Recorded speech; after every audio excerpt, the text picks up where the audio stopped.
Welcome everyone to another episode of King Reflections. I'm Daniel Oliver, your host, owner of Xander King, and I'm a graphic designer, personal trainer, and now a life coach. And I just want to take this opportunity to welcome you once again to the Xander King experience. If you haven't already listened to the last podcast, we talked about suicide and just my thoughts upon it. And today we're going to talk a little bit about myself and the trait that makes up a lot of who I am. And the trait is called highly sensitive person. And I didn't actually figure out that I had this trait until last year when I was doing a course online, the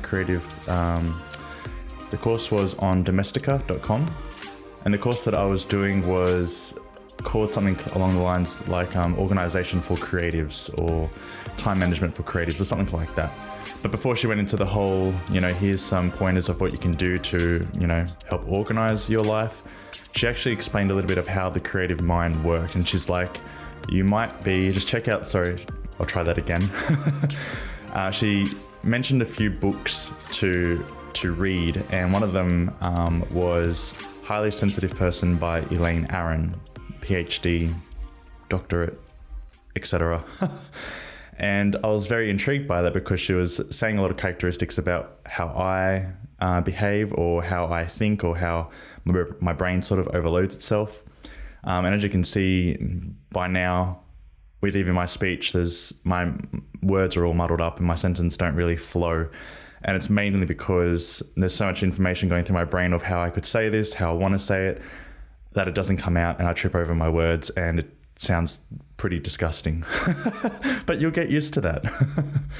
Anyway, so I decided to read the book, Highly Sensitive Person by Elaine Aron, and found out that I had a lot of similarities to the trait that she expresses. Now, she does have a little quiz on her website, which I forget at the moment. Let me just have a look and find it for you.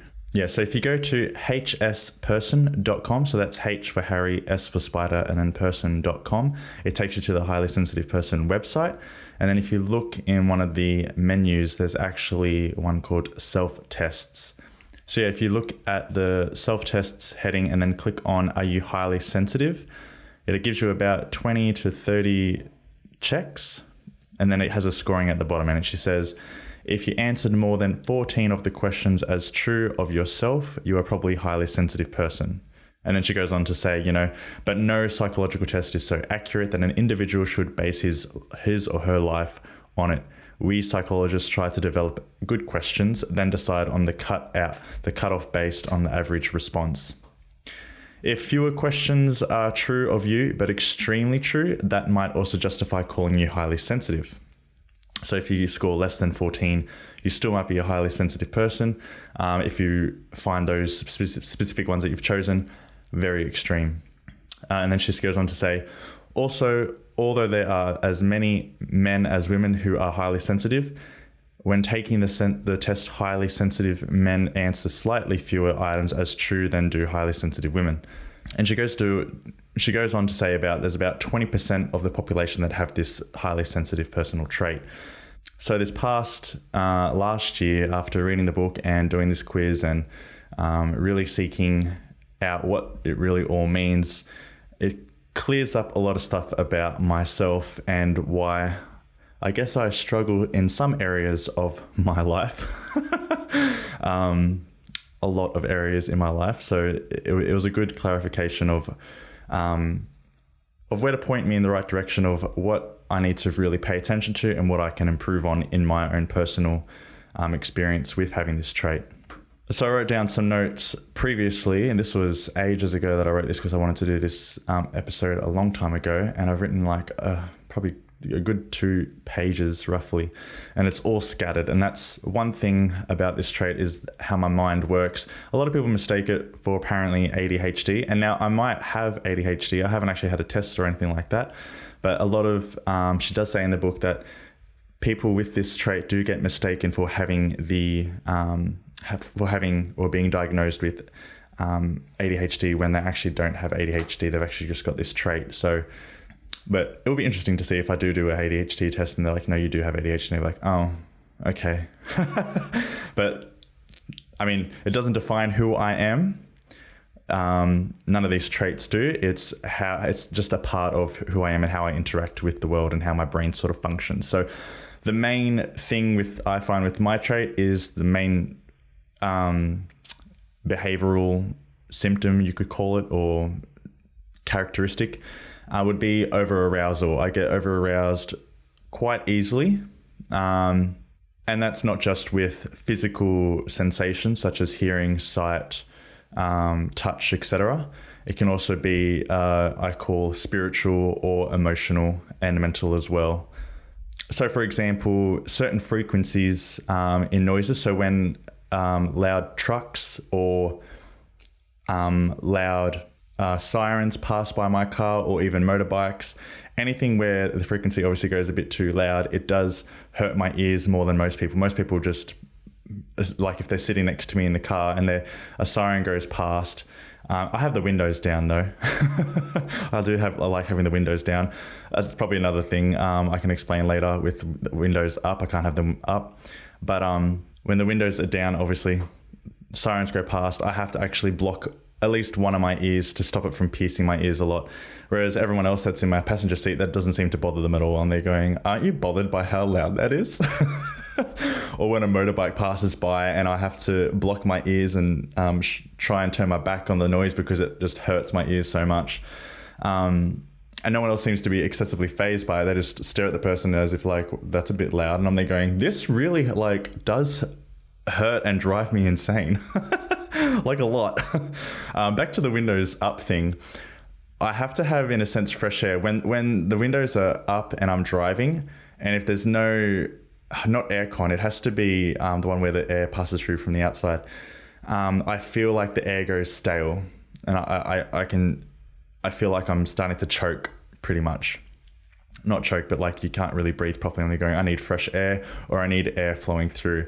When it's an air conditioner, same thing. Like I feel like it's stale air, and I really need to, and it's like sickening stagnant air that I need to get fresh air sometimes, and open up a window or open up a door or something. Even at work, I have to like, all right, I'm going to go for, I'm going to step outside for a second and come back in, especially if there's no windows open.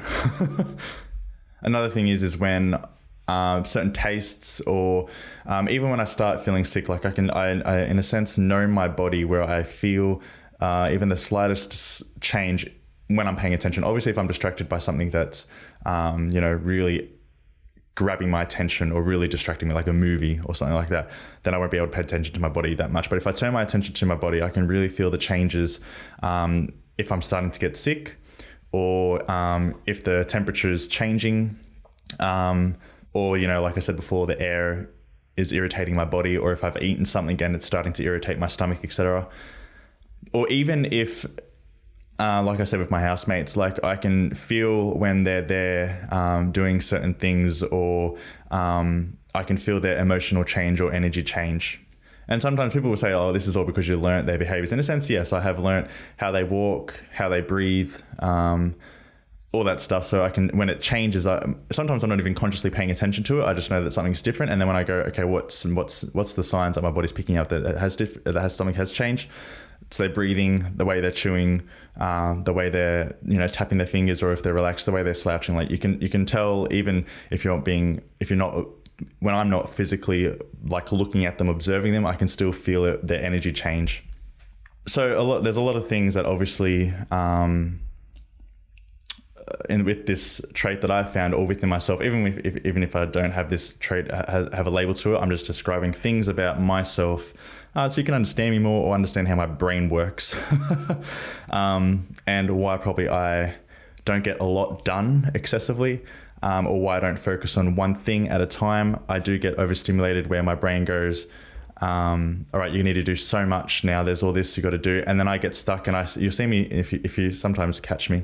I'm in my room and I'll like turn to one thing and go, oh, I should start that. Then my brain goes, no, you got to do this. And I'll turn the other way and go, oh yeah, I should start that. And I go take a step towards it. And my brain goes, no, what about this other thing back here? So you take another turn. You see me sort of like stand on the spot, sort of rotating, going, what do I do first? I have no idea what I'm doing first. And I have to literally go, Dangle, do that one thing now, the easiest thing, the thing that's just, it's like a wipe of the desk. Go do that. That's out of the way and done. Now go find something else, or, go focus on the next thing. That's the easiest thing. Try and make the hardest thing the make the hardest thing the last thing. So it takes then most of your time, and you've just did all the quick things out of the way really quickly. And that's sometimes how I progress in life, day by day. But sometimes it can get so overwhelming that my brain actually, in a sense, shuts down because it's so overstimulated that I have to shut down, or my brain does it for me sometimes, that I go zombie-like, and I'm there going, there's so much that I got to do. I don't want to do anything right now. I physically can't think straight. I can't, you just see me like so confused sometimes. It's quite amusing if you watch me. And then I have to really like just stop, take a seat, and just really focus sometimes focus on my breathing. I just take a deep breath in. Take that deep breath with me. Come on, let's go. And then out. And then sometimes just a second one. And just really pay attention to my lungs being filled up with beautiful oxygen. Be grateful that I'm alive and that I can experience life. Take that breath out. And then go do something that can distract my mind probably for 10 minutes. And like sometimes I purposely, on purpose, go, all right, I know this is a time waster, but I'm just going to go play my video games for like 15 minutes. And I know that's wasting my time, but right now it's just clearing my head to not worry about all the stuff that's going on, so that when I do come to it, I'm totally paying attention to that one thing at a time, getting it out of the way and then focusing on the next thing. So I do purposely sometimes waste time, so to speak. But to me, it's not wasting time. It's really reorganizing my brain to just relax, because life is so short. And sometimes we just need to remind ourselves that we just do need to take a breather. We just need to take a rest, take a step back, and really just enjoy the moment as best we can. And my attitude that I'm trying to take on now is trying to enjoy even the stressful situations. And just being like, make it a game. It's like, oh, this is so exciting. I'm getting like a thrill out of this. And then someone knocks me off my high horse and goes, no, this is serious. And I'll be like, I'm trying to be serious, but also trying to make it fun so I don't get it too serious. And then anxiety takes over. And then I'm, worried that I'm going to do the wrong thing or make a mistake. And then you've got me on edge even more. So then I can't focus properly because I've got all these worries going through my head. But anyway, that's life. So I've just written some notes down here. So there's one thing actually that I found interesting, how she said, just looking at my notes here, with work, having this trait, we struggle to do work if it's not meaningful, or we struggle really to find a job if it's not meaningful, or if it's not bringing us fulfillment. We really do struggle, and we become paralyzed in the sense of what job to pick, or even if we become stagnant in our work and realize it's not making us feel fulfilled, then we kind of slack off and don't put in as much effort as we should.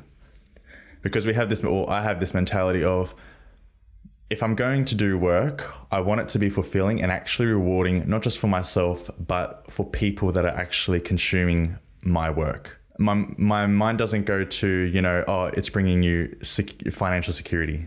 And no, my brain is just like, no, it's not bringing you fulfillment security. It's not giving you life purpose security. And that's what my brain is always going towards, is like, okay, if I do this thing, is it really going to be worth it? Right now, even with this episode, my mind is half going, is it really worth it? But 80% of it is going, it is worth it, because someone might be struggling with this as well, trying to understand themselves. And maybe this podcast will go, oh my gosh, that explains so much of what I do. And it might click with them, and then I encourage them to go and research this, just so they can find Elaine Aron's studies and books, and see how they can learn to grow and learn about themselves. Sorry, I just got distracted there from my painting expertise. That's also how my brain works, is I just get really distracted because I looked at my painting and go, oh, I didn't do really that much of a great job. Whoops. Anyway, but yeah, to try your best to go and really encourage you to research on this, so then you'll be able to better learn to cope with, understand yourself and cope with your situation or your behavior or your symptoms better. I mean, I'm not trying not to say symptoms, because it's not a sickness, all right? It is just a trait that we all have to grow from. And we all have to learn skills, like discipline skills, like not getting so easily distracted like I was just then.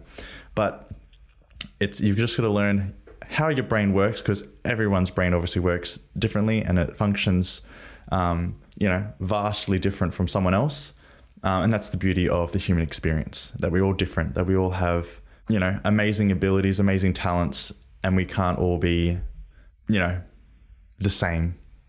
I was going to say, my mind just drifted off again. I'm going to say this a lot, that my mind would be drifting off, just so you understand how my brain works. So my mind just drifted off I've just totally lost that because I totally distracted myself. How embarrassing is that?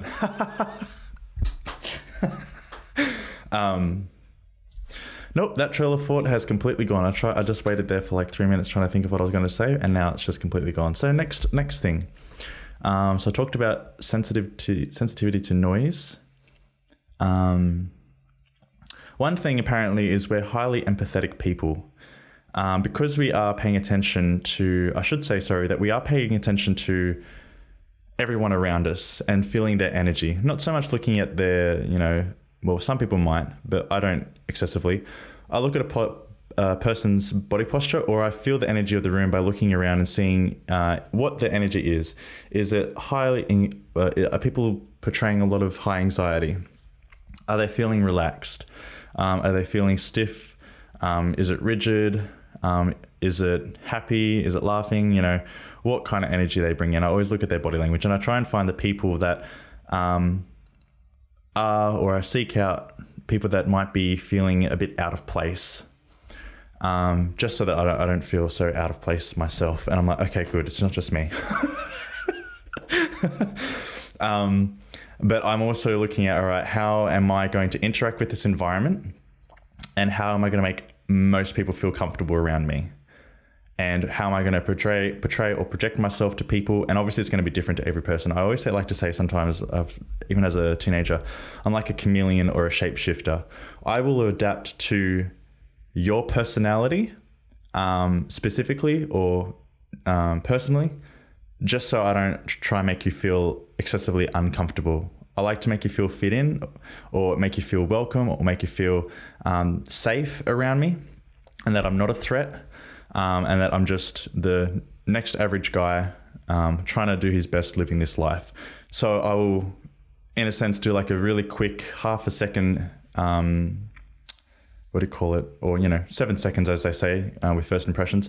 I'll do a quick read or analyzation of how you're feeling, what's your body language like, all that stuff, and then adapt how I'm going to approach you. I don't change who I am. I don't, change my values or, my morals or anything like that. I just change how I approach you and the energy levels. I try and match you at your energy levels, just so you don't feel like you have to try and match really high energy levels and you have to be so high, happy and optimistic. And I don't try and match you down to a really sad low, as if you've got to compete or make, you got to be like, oh, this person's sadder than me, so I've got to, show them that I'm sadder, or that, or I have to try and be, happier than them to try and bring them up. No, I always try and match you at your energy, if that makes sense. So with saying that comes the highly empathetic concept. Like, I am empathetic to try and understand how you're feeling and why you're feeling that way. Even when I'm having a conversation with you, I try and put myself in your shoes as best as I can and try and feel what you're feeling. I don't try and say something like, or I try now my best not to say, at least you have this and that if you're having a down day. It's just like, no, I understand the struggle that you're going through, and it is hard sometimes. And I don't try and make it out that, your pain is less than someone else's, or that, make it out that, oh, you think you've got it bad, well, this other person, I try not to do that. That's not empathetic at all. That's I call negative positivity. When you're trying to bring a silver lining to something, but you're disregarding their emotions or invalidating their way of feeling or their perspective, if that makes sense. Another thing of being highly empathetic and having this highly sensitive trait, though, is I take on a lot of people's idiosyncrasies. And So that's just probably the surface level. You know, with one of my friends back in high school, she would always say lol a lot. And not once in my life had I ever said lol. Anyway, after 2 or 3 days of hearing her say lol over and over again, and this is, I'm going to call her out, Jojo, if you're listening to this is you. She'll know who I'm talking about when I say Jojo. I straight away caught lol, and I would use it almost every day, and I would hate it. I'm going, oh my gosh, I can't even get this out of my head now. It stuck with me.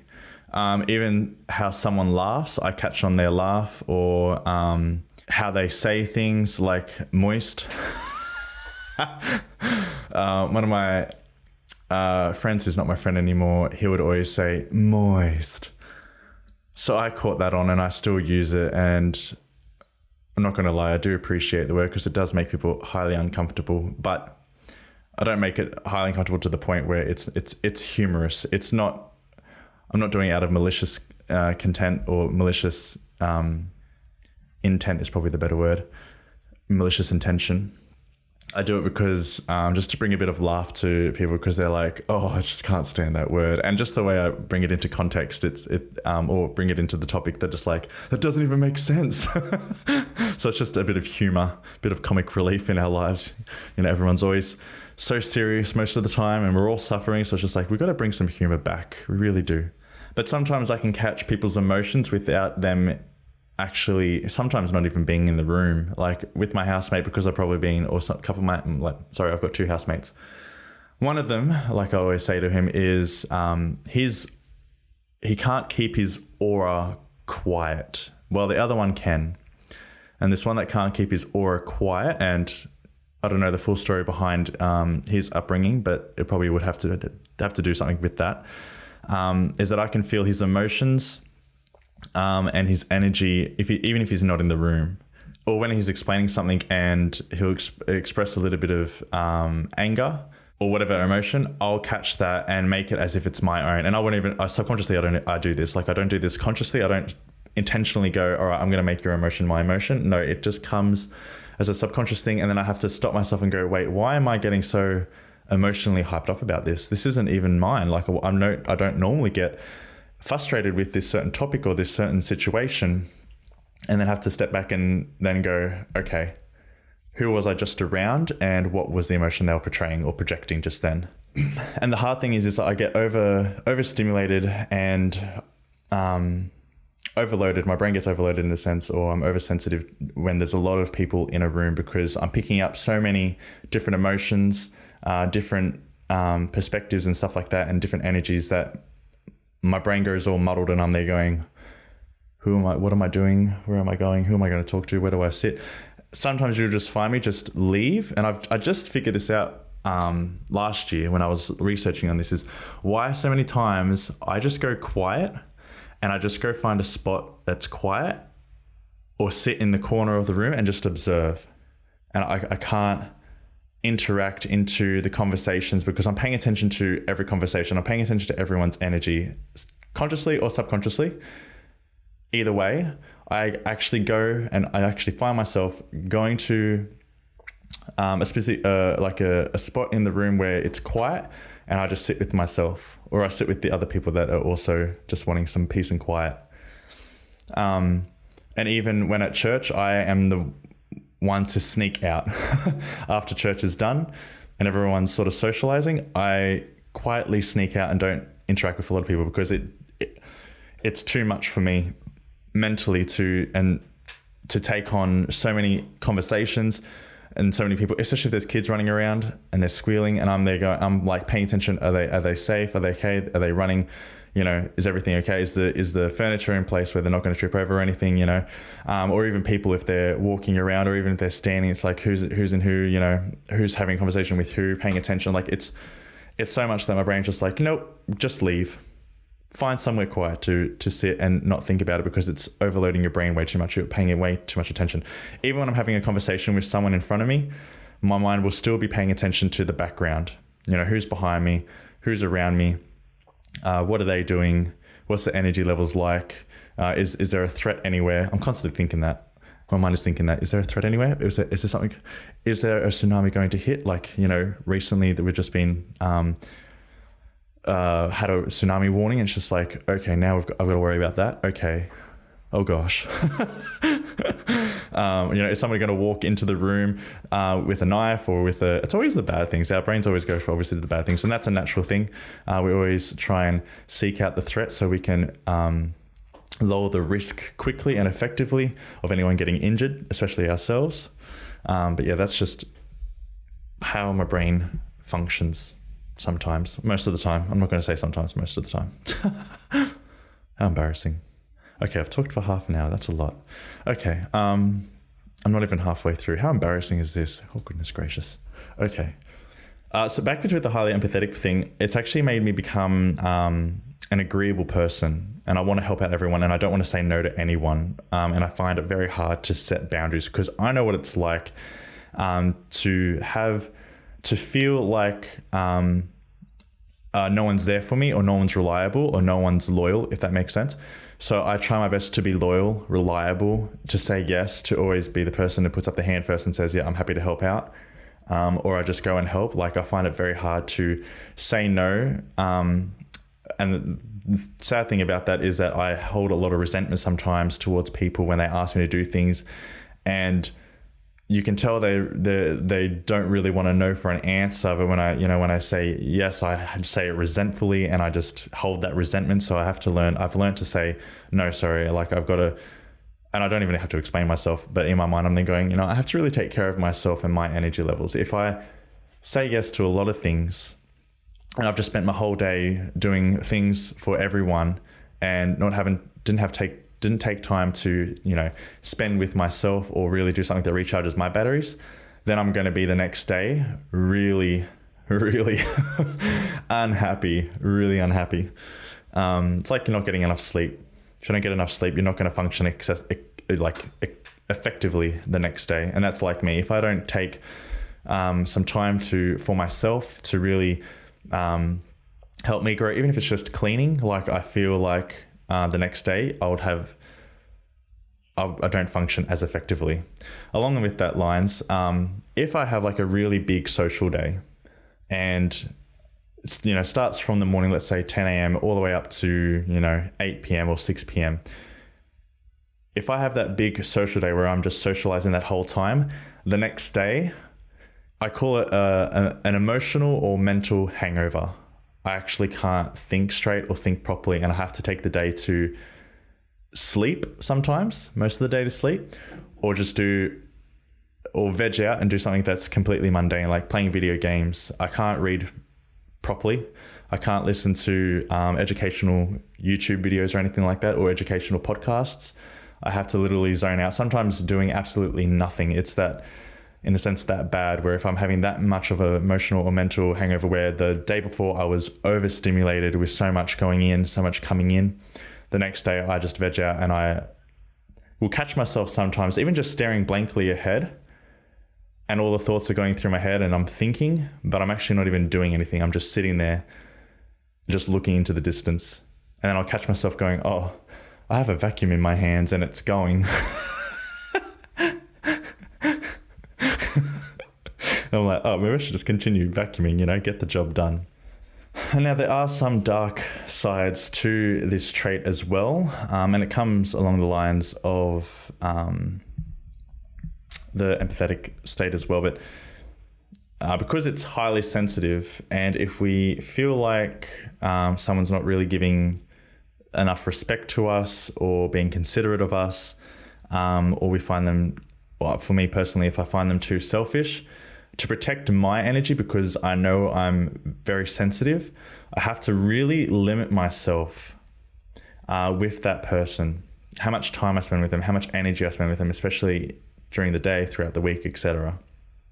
I have to, especially if the trust has been broken, if I feel like they've lied to me too many times, or haven't been very honest, or they've done something behind my back to get their own personal gain, or whatever it is, I find it very hard to let go of the situation, not so much forgive, because I understand that they're human and they have their own thing. So it does take me sometimes a while to forgive, depending on how severe I guess it is.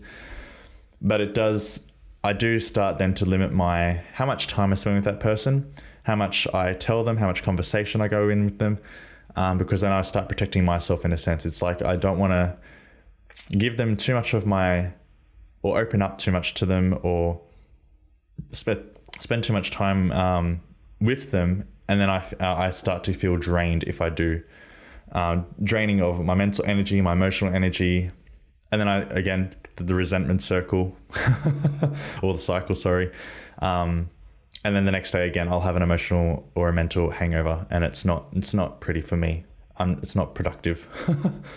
I've actually written down here other symptoms or other things that come with the emotional/mental hangovers. I get headaches, lack of concentration, I can't think clearly, lose track of time. Even like I said before, how I said I would like bounce between, like I'll become paralyzed and going like, what do I do next? What do I do now? That gets 100 times worse. Where, like I said before, like I'll have to, even sometimes like I get so over, like if I have this hangover happening and I get so overstimulated of what I should do. And I said before that I just shut down and don't do anything. Sometimes I'll just go sleep, and I'll go sleep for 2 hours and be like, all right. And I'll get up and have a coffee, and I go, what's the first thing that comes to mind is the first thing that I'm going to do. It's probably one way I found to how to work effectively with it. Even tonight at 9 o'clock, I'm there going, all right, I'm going to vacuum. Or was it 9:30? I can't remember. No, it would have been, 9 o'clock. I'm there going, all right, I'm going to vacuum because I haven't vacuumed today. I've got other stuff that I did for the day. I'm going to go vacuum now. I need to vacuum. So this is just pretty much an overview, and mainly focusing on the other concept of overstimulation of information. It's probably the best term to put it. Is I get overstimulated with so much information coming in, whether that be physical sensations such as sounds. I do actually also get dizzy. Like the last 2 weeks ago, I was overstimulated for about 2 days, and then the next day I was. It's dizzy but lightheadedness. So for example, my eyes wouldn't, you know how when you're dizzy, your eyes like go a little bit haywire and everything feels like it's moving? It wasn't so much like that. It was, I would lose balance and I'd feel lightheaded. So it's sort of dizzy, sort of not. But I'd be like, oh my gosh, it feels like the world is spinning, but I wouldn't visually be seeing it spinning, if that makes sense. But I'll start seeing myself just lean over to one side, and I have to catch myself. But then because I would catch myself too hard or too fast, I'll then have to catch myself falling over to the other side and have to sort of lean up against a wall and be like, all right, I think I'm good. But I find like I have to sit down most of the day or lie down and just take the day as slow and easy as possible because of how much information had gone in the few days before, and my brain was like overloaded with it, trying to sort it all out, going, it's as if like I was listening to Jordan Peterson's book today, 12 Rules for Life, I think it is. I think it's Rule 4. And he says, our brain or our eyes, there's only one really fine focal point in our eyes that actually takes in a lot of information, like high definition. The rest is low resolution. So obviously our peripheral vision is all low resolution, like it doesn't take in that much information. And that's sort of like, as well, our brains will discard anything that's not important. Like for example, the fan of my computer is going right now, but I'm paying attention to it to a sense, but it's in background noise. It's not important. So I don't take a full notice of it, if that makes sense. There's other things that I'm probably not paying attention to, for example, the colors of the walls, the temperature changing. It is warm in here, but it's not bothering me so much. I guess the echo of my voice, et cetera, et cetera. If we took on all that information excessively and, paid a high definition detail to it, our brains would just be overloaded to the max. Problem with, I guess, my brain is that it takes in quite a lot of this information, more than what normal people would take in, obviously. And as well as thinking about the anxiety. So for example, I am talking a bit loudly. I know that one of my housemates has gone to his girlfriend's place, so he's not here. That's okay. I have closed the corridor door. I've left this room's door open because it does get really warm in this room specifically. And I'm just sitting here with no shirt off and I'm sweating.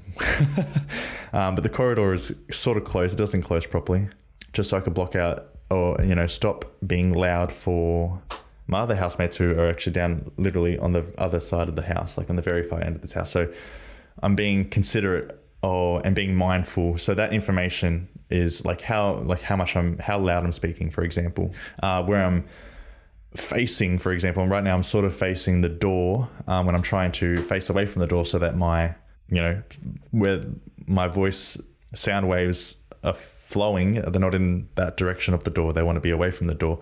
But then again, I'm going, if I'm talking too loud, this room is pretty empty with furniture, so it's actually going to echo. So it's probably bouncing back and going down back into the hallway and back into their room quite just as loudly. So this is awkward. Anyway, so my mind is thinking of all that as well. And my mind is also thinking stuff about what I'm going to do tomorrow. I'm going back to work tomorrow because the past week I've been in isolation because one of their housemates had COVID. I haven't had COVID yet, or if I have, I haven't had any symptoms. So most of my housemates for the past 2 weeks have had symptoms. I've got 2 housemates, but they've had their girlfriends over. So that's why I'm saying housemates, like as if there's more than just 2. There's been more than just 3 of us living here this past 2 weeks. So they've all had some form of illness or sickness, and I'm here going, when's my turn? I feel sort of left out. So yeah, like I said, information of what's currently here in this room, I'm paying attention to, as well as future anxieties or future things that I've got to worry about as well. So yeah, that's a bit about my trait of highly sensitive person. If you feel that you might have a similar trait or concept, please research Elaine Aaron, highly sensitive person, hsperson.com, and educate yourself. Even if you think that you're not that kind of person, that somebody that might be, because you're like, oh, that sounds like a lot of like this person, or this other person sounds like they have similar issues or similar situations. I kind of wish there is actually, she does this, Elaine Aaron does focus as well, highly sensitive children. And I kind of wish that my parents or even I knew more about it, because then I feel like I would have been able to pay attention to it more, to then regulate my emotions and my reactions to life a lot more easier and a lot more with understanding, if that makes sense. I think it would have saved myself a lot of grief and my parents a lot of grief. I kind of feel sorry for them because I'm there going, oh my gosh. I was the kid, for example, after age, I'm going to say probably 15, but it could have been 16. I didn't eat at the table. My mum actually would make a separate meal for me because I didn't like most of the food that she would cook, and bring it to my room. And the main reason is because I couldn't sit there and eat my dinner at the table when people were having a conversation, and it would always turn into an argument without, 80% of the time turn into an argument. And this is not to dog on my family or anything, but that's what it was. And that's how I perceived it. And it frustrated me. So I avoided having dinner at the table. And sometimes I would wait for everyone to have their dinner, and then I would come and have dinner at the table with myself. I dreaded the energy that came with it. And I hated having to sit in that energy, having to sit in that negative energy. And I just needed to be by myself. I needed to separate myself. So it makes a lot more sense thinking about it, going back now, now I understand why I had to separate myself. Another thing is, I watched, I went to a friend's place and he made me watch the bits and pieces of The Exorcist, the newer version that came out in the 2003, 2004. And obviously at the start of the movie, the little girl sort of hears the sounds of the scratching in the ceiling of the rats, but it's actually, the demons that are in the ceiling or whatever. Anyway, I didn't watch the whole movie. I just watched the bits and pieces that were the gory parts that he showed me because he wanted to show me. Obviously, wanted to freak me out, which is fine. Yeah, that's life. But I came home that night, and this was about, I think I was 14. You would have been year 8-ish, or year 9. No, it would have been year 8. And I came home and I'm going, I can't. Like, I would go to bed and I'll start hearing scratching noises in the ceiling or in the walls. And it was probably just cockroaches or anything like that. But I'm there going, nah. So from then on, from that point, I had to have my computer on because I didn't have a speaker or anything. Or any separate stereo or anything like that. I had to have my computer on, and I would put on a storm track, and I have a flute playing in the background with the storm, just to distract my mind from every other sounds that my brain was just like, oh, that's another thing to worry about. That's another danger. Let's continuously seek out sounds because they might be of danger to you.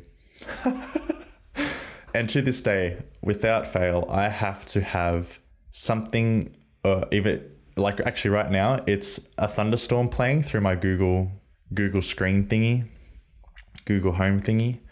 And then on my phone, I have to play a song on repeat so that when I wake up, there's like the white noise and the thunderstorm going on, the white noise of the rain and the thunderstorm going on, and the music, so that my brain can just focus back on that. Because if that's not there, if there's just silence, I start hearing, my brain is seeking out for other sounds, and it gets quite frustrating. Like if I go to a friend's place and I don't have any music on, my brain goes into high alert, and it's starting to pay attention to every sound that the house makes, the way my friend breathes when they're sleeping, or every time they shuffle or turn over. Even right now with my housemates, even with my music on, sometimes I hear them like shuffling in the bed, and I have to go, all right, because my housemates are obviously the room right next door, and I have to go wait till they stop moving so that I can go, okay, focus back on the music, and then go to sleep.